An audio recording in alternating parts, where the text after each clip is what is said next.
Neuro, pulmo and centre for surgical excellence Sai Deepa multi speciality hospital, Chandanagar, Hyderabad. And UK వెళ్ళిన తర్వాత life ఎలా start అయింది? అంటే బ్రదర్ ఏం చేస్తూ ఉంటారు వర్క్? తను మీరేమైనా జాబ్ స్టూడెంట్‌గా చేసేవాళ్ళా? ఉండి తనకొక జాబ్ రాంగానే పెళ్లి చేసుకున్నాం. హ్మ్. కాతే మాకు జాబొచ్చిన కొత్తలో పెళ్ళైన 2 మంత్స్‌కే తనకి జాబ్ పోయింది. హ్మ్. ఆ పోయినాక ఇక రిడెండెన్సీ అక్కడ జాబ్‌గా ఫైనాన్షియల్ ఇష్యూస్ బాగా నడిచినియి. జాబ్ రాలేదు. 2 ఏళ్ళు పార్ట్ టైమ్ జాబులు. సో, చాలా స్ట్రగుల్ ఫేస్ చేసినాక మళ్ళీ లైఫ్ మారింది. హ్మ్. కాతే ఇక్కడి నుంచి అక్కడికెళ్ళినాక వీసా అనేది ఒకటుంటది మన లైఫ్‌లో సెటిల్ అవ్వడానికి. ఇక్కడేంటంటే మనం ఎక్కడున్నా మన ఫ్రీడమ్ లైఫ్ ఎంజాయ్ చేయొచ్చు. మేమిక్కడి నుంచి అక్కడికెళ్ళింది ఒక లగ్జరీ లైఫ్ ఎంజాయ్ చేద్దామని కాదు. తనిక్కడ చదువు అవ్వంగానే జాబ్ ట్రై చేశాడు. ఒక ఫ్యూ మంత్సే. ఇక్కడ మేము ఫేస్ చేసిందేంటంటే, ఇప్పుడెక్కడికెళ్ళినా టాలెంట్ ఉన్నవాడికి జాబ్ రావడం కంటే, బ్రైబ్ ఇచ్చినోళ్ళకి ఫస్ట్ జాబొస్తది. ఒక చిన్న రిసెప్షన్ పోస్ట్‌కి కూడా రికమెండెడ్. తెలిసిన వాళ్ళ అమ్మాయి లేదా పైన వాళ్ళెవరో రికమెండ్ చేశారు. అదే ఫస్ట్ ప్రయారిటీ. లేదా బ్రైబ్. ఈ రెండిటి తర్వాతే వస్తది టాలెంట్ అది ఎనీ ఫీల్డ్‌లో. ఫిల్మింగ్ కానీ, జాబ్ గాని. మధుకి కూడా తను చదువవ్వంగానే ఇక్కడ జాబ్ రాలా. తనతో పాటు అసలు చదువే రాని వాళ్ళకి కూడా జాబ్‌లొచ్చినియి. High end. Oh! It's like ఏం లేదు. బ్యాక్ డోర్ పే చేయటం, కొనుక్కోవటం. సో, అది చూసినాక ఓకే. అసలు కరప్షనే లేని చోట ట్రై చేద్దామని మొదలుపెట్టాడు. సో, మేము విన్న ప్లేసుల్లో ఆస్ట్రేలియా, యూకే, అమెరికా బావున్నాయి. ఆస్ట్రేలియా రిజెక్ట్ అయింది. అమెరికా రిజెక్ట్ అయింది. యూకే రిజెక్ట్ అయింది.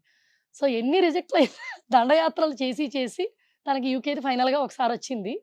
సో, అంత కష్టపడి వీసా తెచ్చుకున్నప్పుడు, కష్టం వచ్చిందని పరిగెత్తుకుంటూ వచ్చేసామనుకోండి, మరి ముందు ఆ వీసా తెచ్చుకోవడానికి పడ్డ కష్టం మర్చిపోలేకపోతున్నాం. చాలామందన్నారు, "అంత కష్టపడే బదులు ఎనక్కెళ్ళొచ్చు కదా! సొంత దేశంలో కష్టపడొచ్చు కదా!" అని. బట్ ఆ వీసా తెచ్చుకోవడానికి పడ్డ కష్టం వదిలేసి మళ్ళీ రాబుద్ది కాల. అండ్ కొంతమంది సజెషన్ గూడా ఇచ్చారు. నేను దీని మీద వీడియో చేశాను. ఆ వీడియో కొంతమంది కామెంట్స్ పెట్టారు. "ఈ కష్టమేదో ఈ కంట్రీలో పెడితే సెటిల్ అయ్యేవాళ్ళు కదా!" అని. ప్రతి ఒక్కళ్ళకి ఆ డెసిషన్ వాళ్ళకి రైట్ అవుద్ది. ఇంకొకళ్ళకి రైట్ అవ్వదు. సో, ఇప్పుడు మేము అక్కడ వదిలేసొచ్చాము అంటే, అక్కడ గెలవలేక ఓడిపోయొచ్చేసాం. సో, ఎక్కడికెళ్ళాలనుకున్నాం అక్కడ ఓడిపోయి ఇంకో చోట గెలుస్తున్నాం. సో, అదెప్పుడు మన 100% ఎఫర్ట్ పెట్టి గెలవలేని రోజు ఇంకో పాత్ సెలెక్ట్ చేసుకోవాలి. సో, మేము 50% ఎఫర్ట్ పెట్టేసి సడెన్‌గా మేము ఓడిపోయి వచ్చాం అనుకోకూడదుగా. అందుకని 100% ఎఫర్ట్ పెట్టాం. దానికి 2-3 ఇయర్స్ పట్టింది మాకు. ఆ 100% ఎఫర్ట్‌లో మేము చాలా లూజ్ అయ్యాం. ఐ నో టైమ్ చాలా వాల్యుబుల్. టైం పోయింది. మాకు తినటానికి ఫుడ్ ఉండేది కాదు. రోజు 12 అవర్స్ జాబులు చేసేవాళ్ళం ఇద్దరం. ఒకళ్ళు పగలు, ఒకళ్ళు నైటు జాబ్ చేస్తే రెంట్ కట్టగలిగేవాళ్ళం. Oh my god! ఎందుకంటే ఆ కంట్రీలోకెళ్ళి సర్వైవ్ బయట ఉండలేం కదా!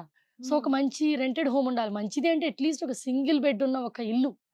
ఆ ఇంటికి రెంట్ కట్టడానికి ఒకళ్ళ సాలరీ అయిపోయేది. ఎంత ఉండేదండి రెంట్? మాకప్పట్లో 650 అలా రెంట్ ఉండేది. మాకొచ్చే జీతం గూడా $650 pounds.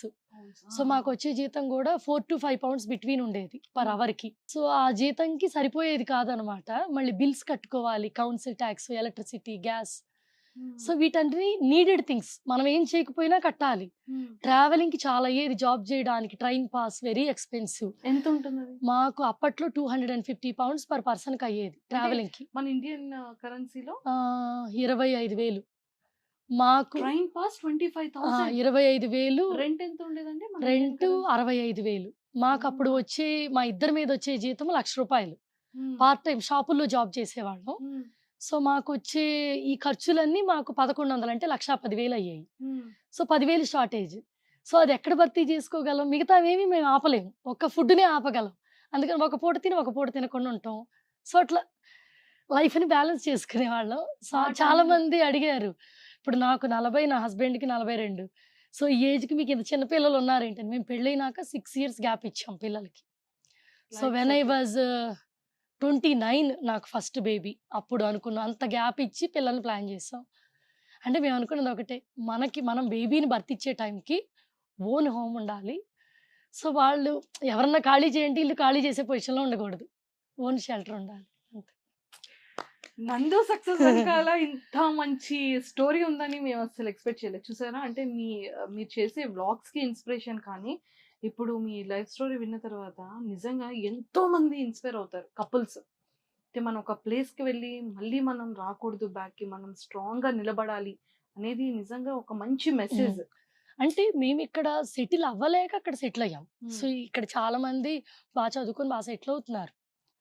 So, well and good. కొంతమంది చెప్పారు. అక్కడి నుంచి ఇక్కడికొచ్చేసి సెటిల్ అయ్యి మళ్ళీ అక్కడికెళ్ళామని.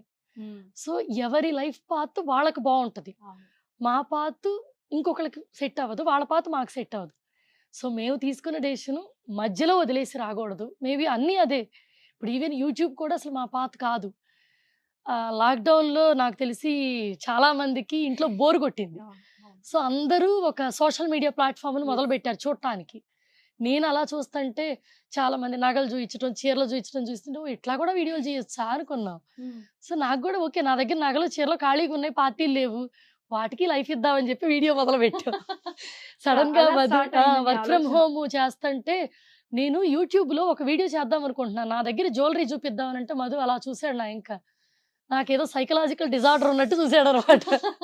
ఒక్కసారి నా కోసం ఒక చిన్న క్లిప్ చూద్దాం. ఒక 10 మంది చూసినా బావుంటది కదా! అని స్టార్ట్ చేసాం. సో అప్పుడు నేను ఎవరికీ చెప్పలా. మధుకిను, మా పేరెంట్స్‌కి, మా ఇన్‌లాస్‌కి. వాళ్ళందరికీ యూట్యూబ్ అంటే తెలీదు. యాక్చువల్‌గా పాస్ట్ 2 ఇయర్స్ దాకా వాళ్ళకి యూట్యూబ్ అంటే తెలీదు. వాళ్ళకి యాప్ కూడా లేదు. ఇట్లా ఒకటుంటది. దాంట్లో మీరు టీవీలో చూసినట్టు మమ్మల్ని చూడొచ్చు అంటే నిద్రపోతుంది కదా! దీనికి జోలపాటలా ఉంది. బిట్టు అంటే నా వాగుడికి నిద్ర వస్తుంది అంటాం చాలా గ్రేట్. నాకు ఇలానే ఒక నెగెటివ్ కామెంట్ వచ్చింది తెలుసండి.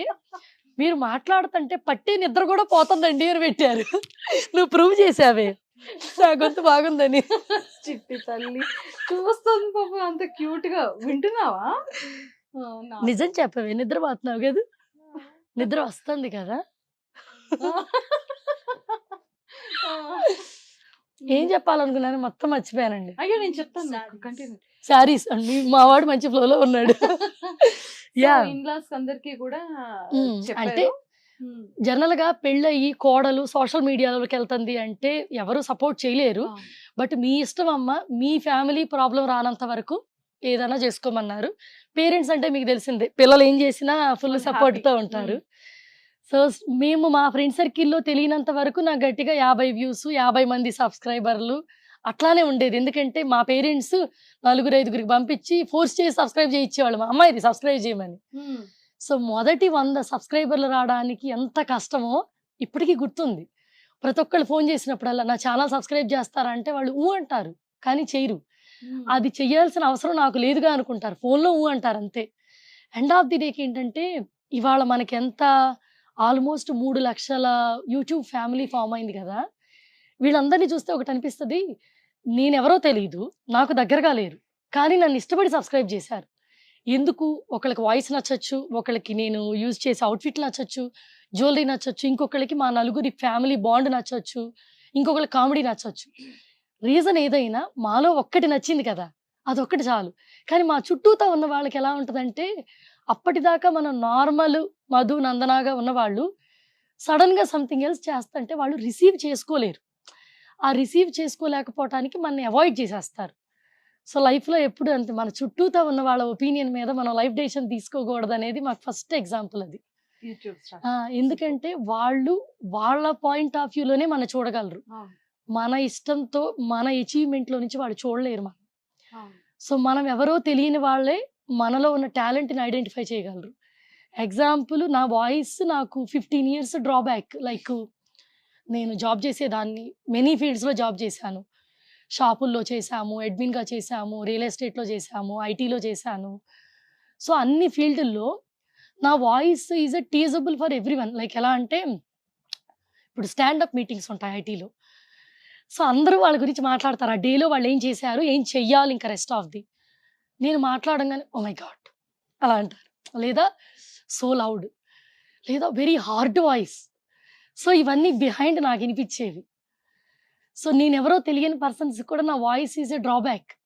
పార్టీలకు వెళ్తే సడన్గా నేను ఏదైనా మాట్లాడంగానే ఇలా చూస్తారు అందరూ ఆడ్గా. సో నేను చాలా తక్కువ మాట్లాడేదాన్ని ఒకప్పుడు. YouTube 1 second break. పర్లేదు పర్లేదు పర్లేదు, జనాలకు తెలుస్తుంది ఇప్పుడు, అలాంటి వాళ్ళందరికీ తెలుస్తుంది. యూట్యూబ్ పెట్టాక ఏంటంటే ఫస్ట్ కామెంట్ నాకు మీ వాయిస్ చాలా బాగుంది అంటే అగైన్ దే స్టార్టెడ్ టీజింగ్ మీ అనుకొని నేను వీడియోస్ చేయకూడదు అనుకున్నా. ఆ తర్వాత నాకు ఆ 600, 800 అట్లా అవుతా ఉన్నప్పుడు ఛానల్ సడన్గా మానిటైజ్ అయింది. మానిటైజ్ అయినాక యూట్యూబ్ అల్గారిథం మెనీ పీపుల్కి రీచ్ చేస్తుంది. Thousands of comments, me voice బాగుంది, వాయిస్ బాగుంది. అసలు లిటరల్గా ఏడ్చేసాను అనమాట ఇంట్లో. So it's real. నిజంగా నా వాయిస్‌లో నాకు ప్రాబ్లమ్ లేదు. సో చాలామంది అంటారు, అమ్మాయికి అబ్బాయి వాయిస్ వచ్చిందని నవ్వుతారనమాట.